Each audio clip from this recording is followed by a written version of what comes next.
Audio Jungle. Audio Jungle.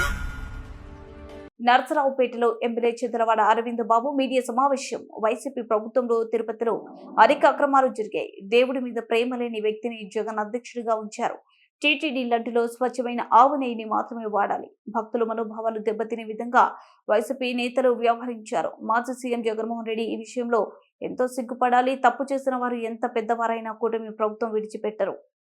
నరసరావుపేటలో ఉన్న బిర్యానీ సెంటర్లలో కల్తీ నూనె వాడుతున్నారు. కల్తీ నూనె వాడుతున్న హోటళ్లపై అధికారులు వెంటనే చర్యలు తీసుకోవాలి. ఇవన్నీ కూడా మీరు పేపర్లో చూస్తూ ఉన్నారు. ఓం నమో వెంకటేశాయ, ధర్మో రక్షిత రక్షిత. గడిచిన 5 ఏళ్లుగా వైసీపీ ప్రభుత్వం వచ్చిన తర్వాత తిరుపతి దేవస్థానంలో ఆ దేవదేవునికి జరుగుతున్న అన్యాయాలు అన్నీ కావు.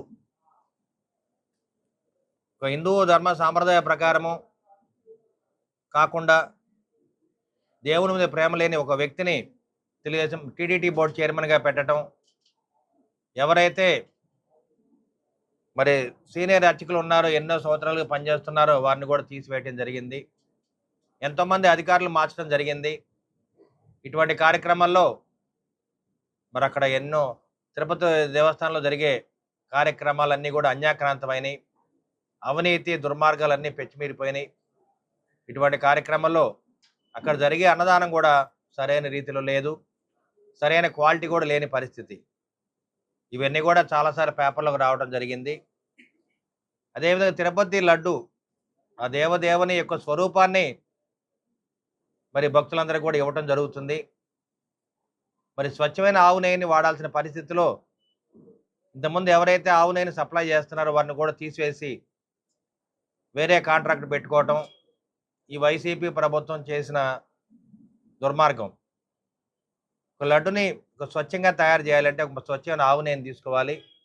అలా కాకుండా జంతువుల నెయ్యితోటి హిందువుల మనోభావాలు దెబ్బతినేటట్టు స్వామివారి లడ్డును తయారు చేయటం ఇది చాలా బాధాకరమైన విషయం. మరి ల్యాబ్ టెస్ట్కి వెళ్తే దాంట్లో కొన్ని జంతువుల నెయ్యి, నూనె వాటితో కలిపి లడ్డును తయారు చేస్తున్నారు. మరి నిజంగా అయితే ల్యాబ్ టెస్ట్లో మరి చాలా రకాల సన్ఫ్లవర్ ఆయిల్, కోకోనట్ ఆయిల్, మరి జంతువుల ఆయిల్ ఇవన్నీ కూడా దీంట్లో టెస్ట్లో వచ్చినాయని చెప్పి, ట్రేస్ ఉన్నాయని చెప్పి తెలియజేయడం జరిగింది. మరి ఇవన్నీ కూడా గవర్నమెంట్ తరఫున ల్యాబ్ టెస్టింగ్లో రావడం జరిగింది. ఇవన్నీ కూడా మరి మీడియా దృష్టికి తేవడం జరుగుతుంది. మరి జగన్మోహన్ రెడ్డి గారు కానీ, టీడీటీ బోర్డు చైర్మన్ కానీ, అదేవిధంగా లోకల్ ఎమ్మెల్యే మాజీ ఎమ్మెల్యే గోపిరెడ్డి శ్రీనివాసరెడ్డి గారు కూడా అందరూ కూడా సిగ్గుపడాల్సిన విషయం.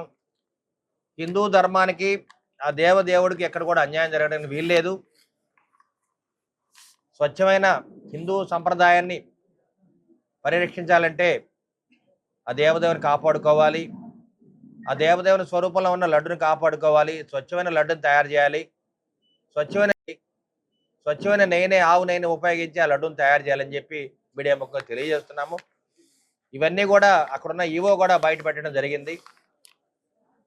తిరుపతి దేవస్థానం ఈవో గారు కానీ అర్చకులు అందరూ కూడా ఒకే మాట మీద దేవదేవుడికి అన్యాయం జరుగుతుంది, లడ్డు విషయంలో పూర్తిగా స్వచ్ఛమైన నెయ్యిని వాడటం లేదు కాబట్టి అప్పుడున్న ప్రభుత్వానికి సలహా ఇవ్వటానికి కూడా భయపడిన రోజులు అవి. మరి ఇవన్నీ కూడా మన ప్రీతమ నేత నారా చంద్రబాబు నాయుడు గారు, ఉప ముఖ్యమంత్రి పవన్ కళ్యాణ్ గారు కూడా వీటిని బయటికి తీయడం జరిగింది. అదేవిధంగా చాలా పట్టణాల్లో కూడా కొన్ని బిర్యానీ పాయింట్ రన్ అవుతూ ఉన్నాయి.